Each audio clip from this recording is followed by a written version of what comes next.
or it's often used for stylistic purposes, such as to indicate tone or to highlight foreign words, book titles, or even names. So whatever text you put between I tags will be rendered in italic like this. So you can see this is italic text. The book, The Song of Ice and Fire is one of the best novels. You can see rendered in italic. So let us also have that here. So the same text here, and we've said it's I for italic. And when we paste here our text, save that and refresh here, you will see that this lorem ipsum dolosita me, it's in italic. As you can see, that is in italic and it's working perfectly fine. So we can also have that here. Italic text, you use letter I. And we also have another one here that will also render your text in italic. And that is EM. So people say it's for emphasized text, but typically whatever you put between the EM tag will be rendered in italic. So I'll also come back here and use the same thing. So if I do EM here, so you can see the EM tag, and then in between we have our text here. And if I save that and I refresh this, you will see no change, everything is still the same. So the EM tag can also be used to make your text italic. Next, we have the mark tag. So this mark tag is used for marked text. So whatever text you put in between the mark tag will be rendered as yellow. Okay, so it highlights text by rendering it with a background color, usually yellow, and it is used to mark or highlight text that is relevant or important in a particular context, like search results. So let me show you what you're talking about here. So the same text here, lorem ipsum dolosita me, I'm going to use the mark tag. So you can see I'm using the mark tag. The text itself is between those mark tags. So if I save this and refresh our page here, you'll see that text is being rendered in this text is kind of, as you can see, highlighted. Okay, and as we have said here, it is usually, we mostly use it in search results. I think we had a very nice example last week where we googled who is a programmer, and then we did a search here, for example, for programmer. So as you can see, one of the use cases, when I search for something here, it's being highlighted. So that is the mark tag in working here. Okay, so we are highlighting relevant items. So you can see even this one here, it's text there, the programmer text, and that is actually the use case we have here. It is used to mark or highlight text that is relevant or important in a particular context, like search results. So here we can also have that in our cheat sheet. Highlight text. So for that, you use the mark tag. Okay, what else? Next, we have this small tag for smaller text. We don't really need to learn about it. Okay, let us actually just see how it works. So if you want to run text in a very small font size, you can use the small tag. So let me replace this mark here with small. And as you can see, it automatically closed here. So save that. If I jump back here and refresh it, you can see this text, it's quite small compared to the surrounding text here. For example, from this contextual all the way to the end. So compare the highlighted text with this text that I have not highlighted. You will see that there's a difference in size. Okay, and that is because we are using this small tag. But personally, I rarely use it. Of course, there might be a use case for it, but of course, it's up to you to do your own research and see perfect use cases for these tags. Next is this DEL key for deleted text. So this represents text that has been deleted or removed, usually rendered with a strike through, as you can see here. And it is used to show revisions, corrections, or updates in text, often seen in documents or collaborative writing. So the same item here, if we use DEL for deleted text, and we go back here to our browser and refresh it, you will see the text has this strike through. Okay, so the text has this strike through. And there's also another tag, an older one for that, which is the S tag. So even the S tag does the same thing. If I come back here and refresh it, you will see it's just the same thing when we also use the S tag. Okay, so if you want here a strike through, you can use the S tag or the DEL tag. And very closely related to that, we have the INS tag, which is used to show inserted text. So it represents text that has been inserted into a document, and this text is usually rendered with an underline. So you can see inserted text rendered with an underline. Okay, so for that you use the INS tag. So I can also use here the INS tag, INS. And if I go back here and refresh this, you will see that that particular text has been underlined. And also there's another older tag for that. You can also use the U tag. So if I save this and I refresh the page, you can also see the U tag does the same thing. So that is for underlining text. So you can also have it here, underlining text. You can use the U tag or the INS tag. Both of those are going to work perfectly fine. Okay, what next are we forgetting? Yeah, we have this SUB for subscript text. Okay, so SUB for subscript text, and I think we have a perfect example here. Let's say you want to write water or even carbon 4 oxide. By the way, we don't need this paragraph anymore here. Okay, this huge paragraph. So let's say you want to write water, something like this, H2O. Okay, so there is no way of just having the browser automatically sense that this 2 needs to go below the normal typing line. And that is where the sub tag comes into play. So this tag renders the enclosed text as a subscript, which appears smaller and lower than the surrounding text.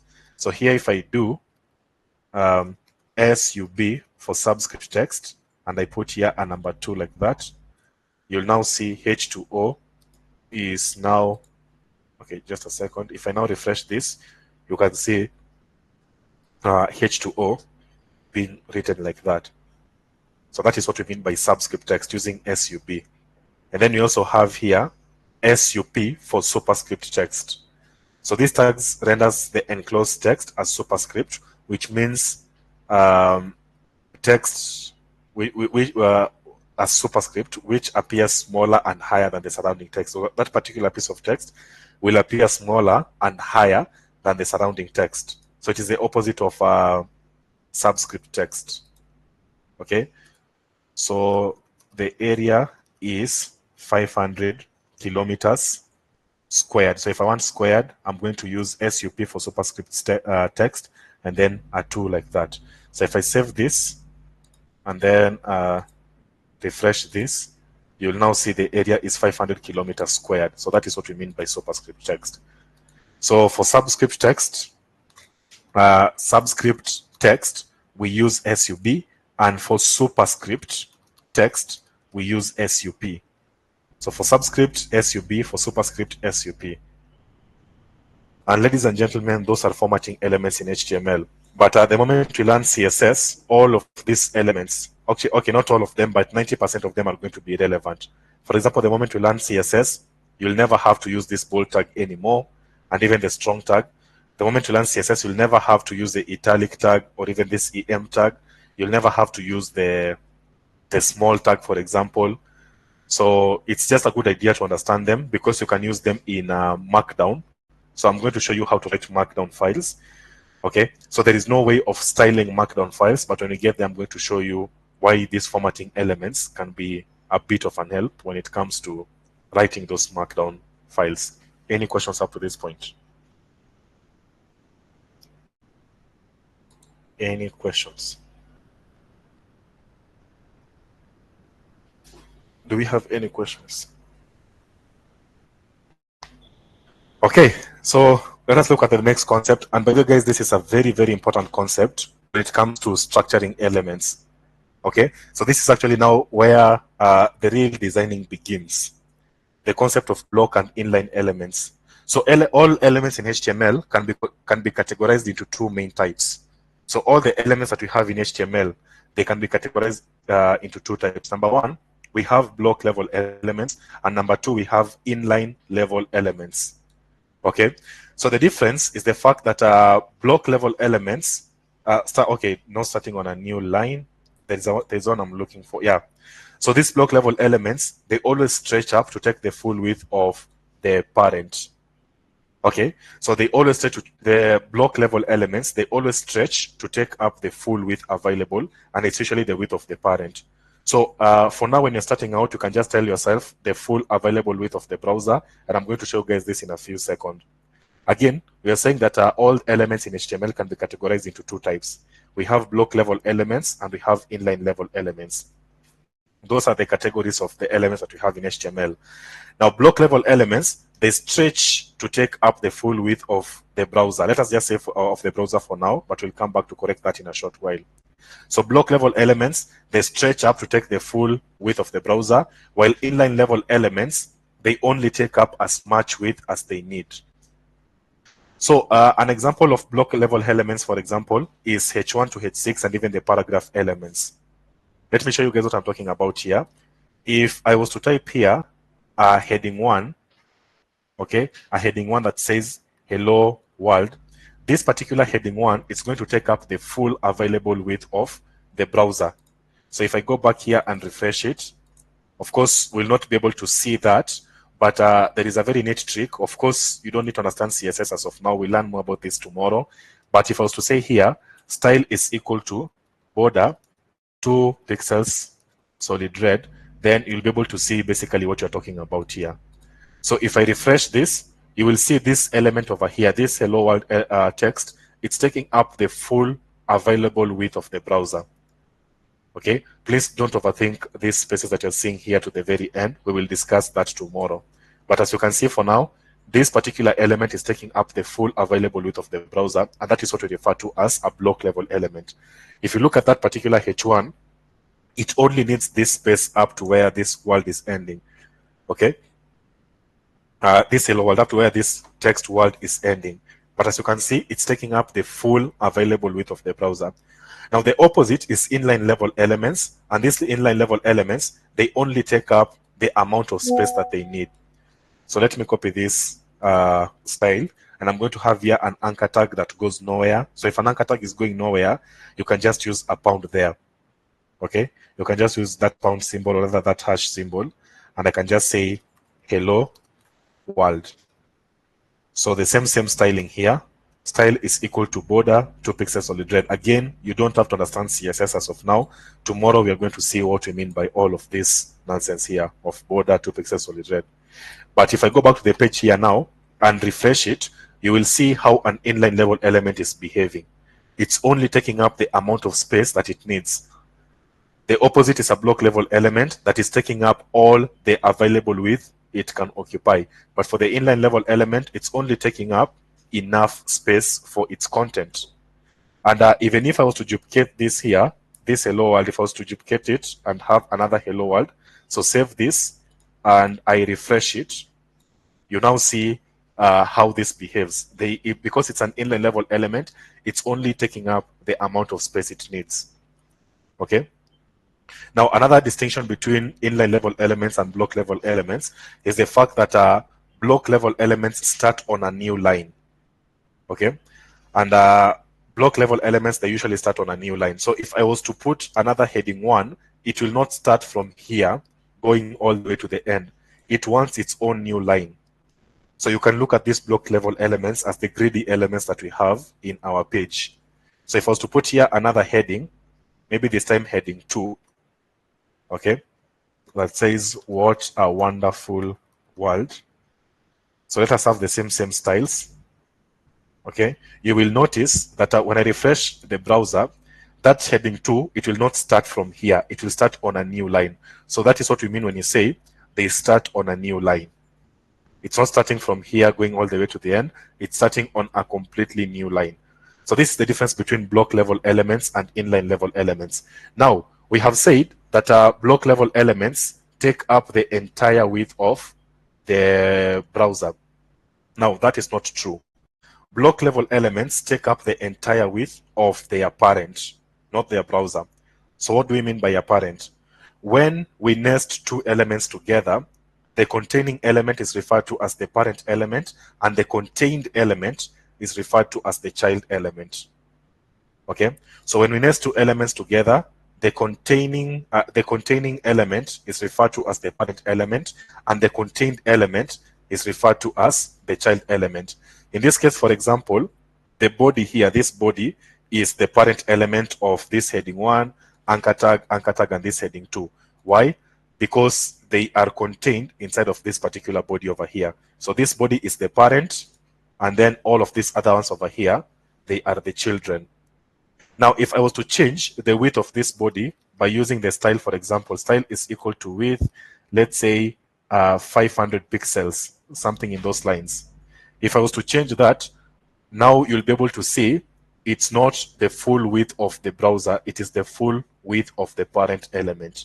You can see I have changed the width of the body to 500 pixels, and now this heading 1 is taking up the full width of the parent element. Same case to this one over here. The heading 2 is taking up the full width of the parent element, not the full width of the browser. So please, these are some of the questions that interviewers use to trick people. They ask you what is the difference between a block level element and an inline level element. And you are sitting there thinking you're interviewing for a very huge company, and they're asking you very simple questions. Okay? They just want to see whether you actually understand your fundamentals. So block level elements, they take up the full width of not the browser, but the parent element. They take up the full width of their parent element, not the browser.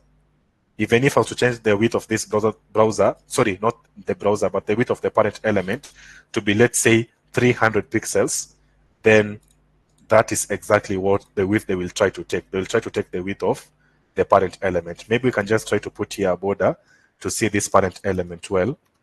Border 2 pixels solid green. Again, you don't have to understand any CSS. This is just here for demonstration purposes. So if I refresh it here, you can see that is what the parent element looks like. Okay, so it block level elements, as you can see here, the way we are defining it, they always stretch up to take the full width available of the parent, not of the browser. So block level elements and inline level elements. And understanding the difference between block level elements and inline level elements is usually very important, because this forms the backbone of designing web pages. You're supposed to know your elements very well. You're supposed to know that a certain element is a block level element, or a certain element is an inline level element. Okay?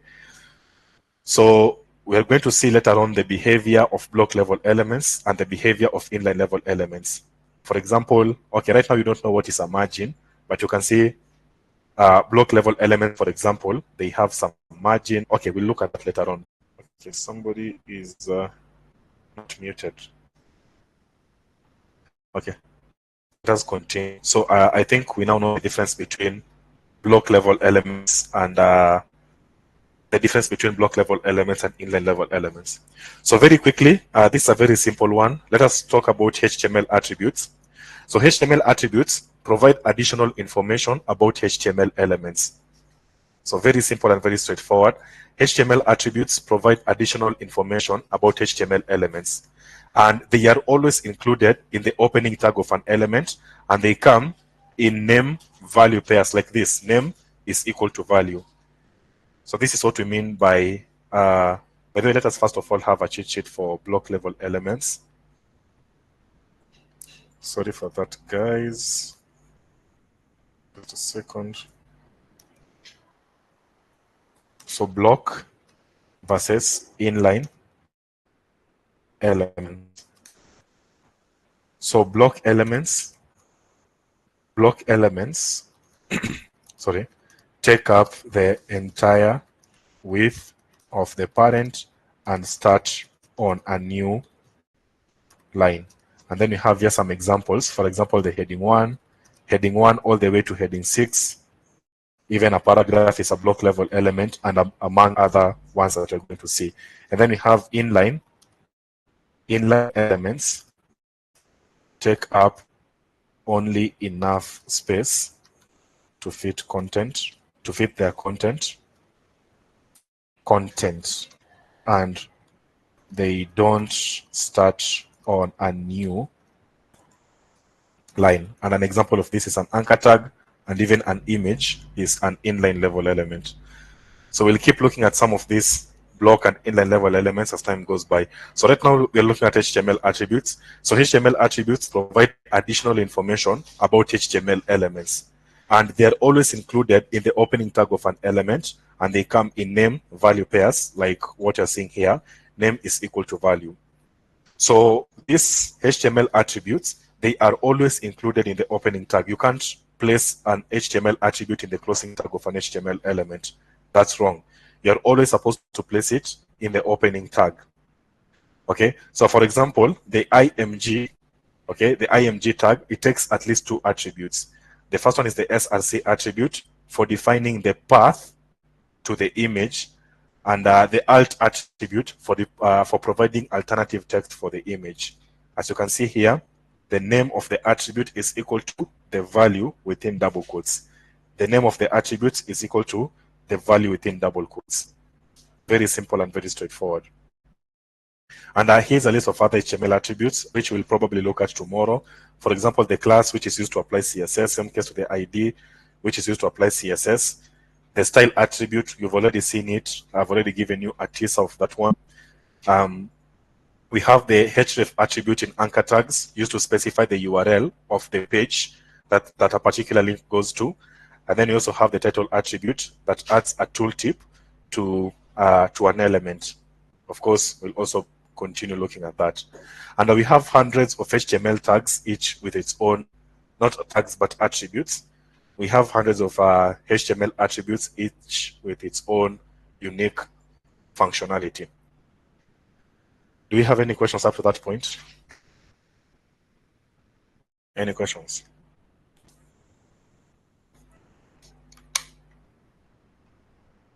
So finally, for this morning session, let us look at this div and span HTML elements. So both div and span are primarily used for structuring HTML and applying CSS or JavaScript to specific sections of a web page. Now, the implications of a div and a span won't be obvious in the web page. The effect of using these elements become apparently only when styles or behavior are applied to them. So these tags can also be used to group elements together for styling. In fact, this is actually the reason why we have a div and a span. This div and span, they are used for grouping elements together. Okay, so a div and a span are used for grouping elements together. And last week we had a very perfect example of the div and the span in action. So for example, you might be having pieces of information about a particular thing. So for example, H2, let's say here, I don't know, benefit 1, for example. So benefit 1, and then we have here a paragraph that is describing benefit 1, and then lorem, let's say 20 dummy text to describe benefit 1, and then here maybe an anchor tag that contains a URL to learn more about benefit 1. Okay, so as you can see, these are related pieces of content here. This H2 and this paragraph and this anchor tag, they are all talking about the same item. They're all talking about this benefit 1 over here. So this is where now the div and the span come into play. We can use a div, for example, to group all of these items together because they belong to the same thing. Okay, so I can cut all of this here and put all of them inside of a div like this. Okay, let me just hit tab here. So as you can see, we have grouped those related items together. And of course, if I go back here to my page and refresh it, the implications will not be, visible. We'll not be able to see a div or a span. But the real advantage usually kicks in when CSS starts being applied. So for example, here, I can give this here a style property set to maybe a width of, let's say, 200 pixels, and let's say a border of 2 pixels solid red, something like that. And if I save this, now you'll be able to see those items being grouped together, meaning they are talking about the same thing or they belong to the same entity, if that makes sense. I can also copy this. Okay, I can also copy this and have one for benefit 2. Okay, so benefit 2 and describing benefit 2, and then learn more about benefit 2 or something in those lines. And if I come back here and refresh it, you can now see how we are grouping items together using that particular using the div tag. Okay, and I can even now move these items together. Again, you don't have to understand what I'm about to do. I'm just doing this for you guys to understand. We will learn more about CSS tomorrow. I can say here, for example, the position property is set to absolute or something. Okay, so position property set to absolute, and if I save that, for example, and go back to the page, of course that will not be really visible. I can now say here, for example, left maybe 300 pixels. So save that. I hope this is going to work. Yeah, you can even see now they are moving as one, because thanks to a div, we have grouped all of these related items together. Okay, so that is the work of a div and a span. They're usually used to group related items together. And you might be asking yourself, why do we need two elements to group related items together? Yeah, you've already guessed it. One of them is a block level element, and the other one is an inline level element. So the div is the one that is a block level element, and the span is the one that is an inline level element. So if you want to group items together and you want those items to behave like a block, to behave in a block way or something, that particular group, if you want that particular group to behave like a block level element, you use the div tag. Okay, and then otherwise, if you don't want that, you can use the span tag, which will group items together, but they will behave like inline elements. Okay, let me show you guys here in case you don't believe me. So we've already seen the div, so we can also use the span here and a span here as well, like that. Maybe I can remove this position absolute and stuff.